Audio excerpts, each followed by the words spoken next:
you're crucifying them? Do you care if they're naked and embarrassed and all that other stuff? No. These guys were like, hey, go through his pockets, whatever he's got.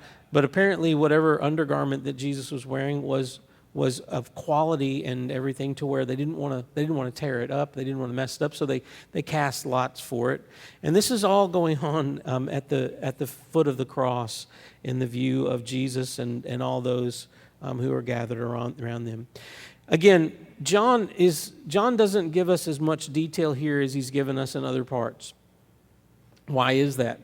Is that because John is ministering to Mary and is not necessarily involved in all of this stuff that's going on? We know that Luke, Dr. Luke, was one who he had collected testimony, and he had put together a testimony of other people, eyewitnesses. And Matthew maybe was the one who was allowed in the temple because he originally was a tax collector. Perhaps Mark.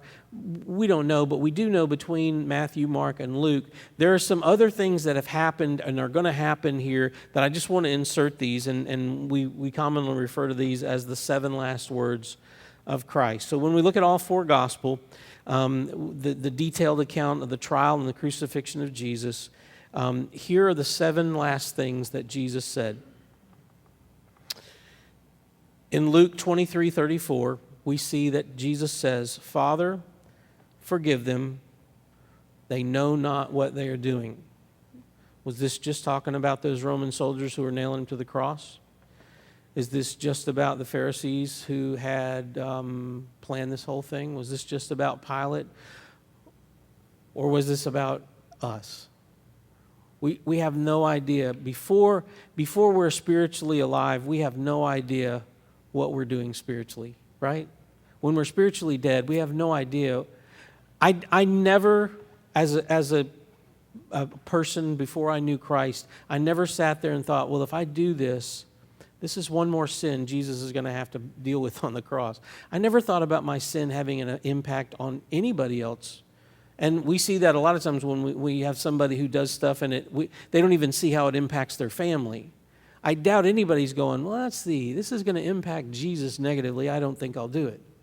Father, forgive them. They have no idea what they do. They do not know what they're doing. Then also in Luke 23:43 is when Jesus looks at the guy on the one side, and there's been an argument between these two guys, the criminals that are on either side. One is mocking Jesus, and the other guy goes, "Man, dude, have a little respect. You and I know we belong here. This guy doesn't even belong here.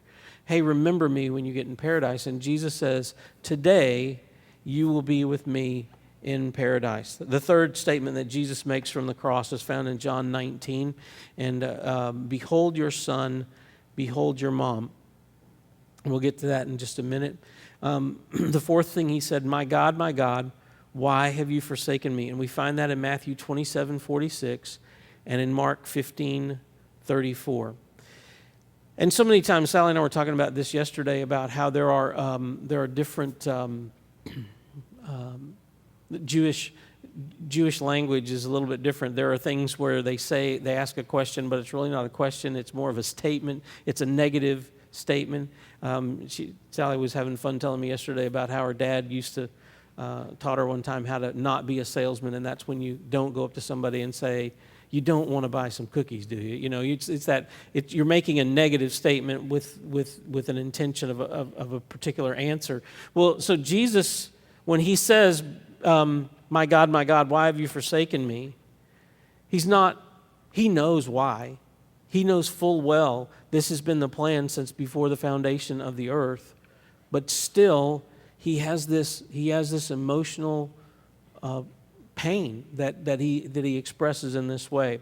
The fifth thing that Jesus says is John 19:28, "I thirst."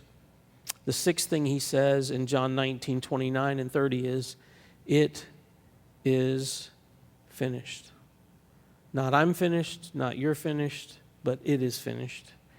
And then the last thing that Jesus says, and we find this in Luke 23:46, "Father, into your hands I commit my spirit." So now back to John 19. Verse 25 says, "Near the cross of Jesus stood his mother's sister, Mary the wife of Clopas, and Mary Magdalene." If this is not such a somber occasion, you'd think, man, that's a lot of Marys, but it's a difficult time. Verse 26, "When Jesus saw his mother there and the disciple whom he loved standing nearby, he said to her, 'Woman, here is your son.' And to the disciple he said, 'Here is your mother.' From that time on, this disciple took her into his home." Now, where are Jesus' blood brothers? We know that Jesus has blood brothers, and we know that eventually two of his brothers, James and Jude, they become authors of books in the Bible. They become leaders in the church. But apparently at this point, my only thought is that Jesus wanted his mom to be connected to somebody who was connected to him more than just blood. John and I are connected on a deeper level than just blood. We're connected in a spiritual level. And so, Mom, I want you to be shepherded, guarded, protected, loved on by somebody who has got the same spirit as me. In other words, somebody who is part of my flock. Eventually, his brothers do become part of that flock, but that's one of those things where we'll ask Jesus when we get there.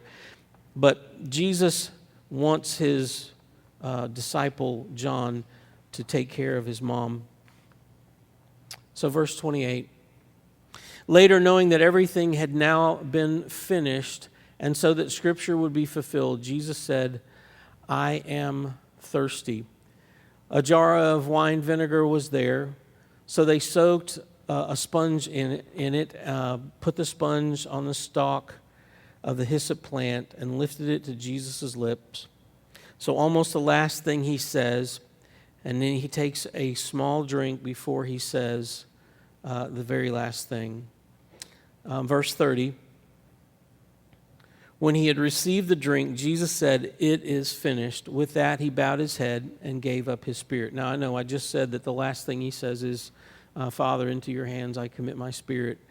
There's a lot of conversation about when he's there on the cross, and my God, why have you forsaken me? Eli, Eli, lama sabachthani. But by this point, he's dehydrated. The first time they offered him this vinegar mixture, which wasn't a mean thing.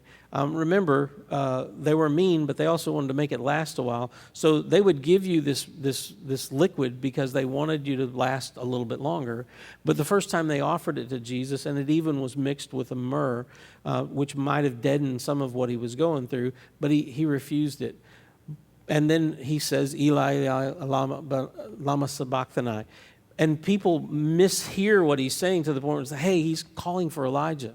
Everybody back up, let's just see, because he's just, and that's not what he did at all. But that's probably because he was so dehydrated and that what he, it's interesting, he takes a drink before he says, "It is finished." I think maybe he didn't want that to be misunderstood. He didn't want that to be misunderstood. And so he takes a drink, wets his tongue long enough to be able to say, "It is finished." And then when he receives this drink, it is finished. With that, he bows his head. He gives up the spirit. We know that as we go beyond this next week, that when Jesus gives up the spirit and he gives it up, it's not taken from him. Everything Jesus is doing is of his own free will. It's part of the plan. He does it for you. He does it for me because he loves us. And so it's important to remember that it was his choice. So as we look at that and we see all the things that have happened, the veil of the temple being rent from the top to the bottom, the graves being open of those saints who had died from before, and it's just a powerful thing. It's interesting that John, he doesn't throw out a lot more of those details, but at that point, I'm thinking you just inherited somebody else's mom who just lost her son in a very public and mean and horrible way. Maybe John was a little preoccupied as he was taking care of this, or maybe to him the most important thing was, I heard Jesus say, it is finished. I heard Jesus say, it is finished.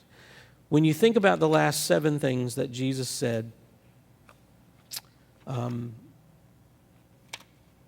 forgiveness,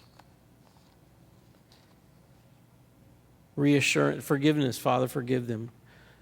Today you'll be with me in paradise. To that other person on the cross. That's compassion, you know. Let me ask you honestly, if a group of people beat you up really bad and then hung you on a cross, would you be thinking, Father, forgive them, they don't know what they're doing? Where do we see this happen in Jesus' followers not long after this? When Stephen is being stoned, and he has that same spirit within him that goes, man, God, just forgive them. It's okay. That's a response that we can only have if Jesus is dwelling in us. Then he cares enough to look at this guy and go, look, today you're going to be with me in paradise today. Now that guy didn't die immediately. But he hung there knowing as he was dying, he knew Jesus just told me I'm going to be with him today. I mean, that had to have been an encouragement. Behold your son, behold your mother. Again, this is the compassionate Jesus who is hanging, dying for the sins of man, getting ready to bear the total wrath of God on himself. And he's thinking about his mom, and he's thinking about his mom. My God, why have thou forsaken me? This is a very personal thing. I'm thirsty. Again, was it a personal thing, or was it he wants to make sure that he's ready to speak? And then finally, it's finished. So I want to encourage you that the last things that Jesus said as he was dying, so many of those things should be an encouragement to us. Jesus cares about what you're going through. He's not oblivious to it. And let me give you a little bit of advice, personal experience. All the energy you're using trying to hide stuff from God, you're wasting your time. Just use that energy to just take it to him and go, God, you already know about this thing. I'm going to bring it over here. Can we get this taken care of? Because I think the reality is when we bring it to him, we realize it's actually already been taken care of. I just was waiting for you to come along and figure out that it's already been taken care of. Look, our relationship was never broken, but you dropped out of fellowship side. I never dropped out of fellowship side. If you'll come back, you'll realize I never left. But you've let the enemy convince you that you can't have this fellowship. We can have that fellowship always. Jesus didn't die so that we would be distantly related. He died so that you would be intimately related. For some of us, that's hard to realize. It's hard to accept. Jesus really wants to be intimately related to me? I don't think so. I mean, if you smell my feet, it's not a good thing. Yes, he wants to be intimately related with you. How would that impact your life? If you could really buy into the fact that Jesus wants to be intimate and related to you, how would that impact your life? Well, I'm on my way to work and things are going bad, and I go, wait, King of Kings, Lord of Lords is in me. He cares about me. He loves me. You know, I can go to him about this problem or this issue or this concern or this frustration. I can take everything to him. But what does the enemy want us to do? Well, you can't take this to him because it's dirty, and you can't take that to him because it's unclean, and you can't take that to him because it's awful, and you can't take that to him. When Jesus said it's finished, what did he mean it's finished? He meant the work of salvation, the work of redemption, the work of redeeming mankind into a right relationship with the Father was done. And that is where we're living. We're living on that side of redemption. So if you are here today, and there's been that time where you realize that your sin separates you from a holy, holy, holy God.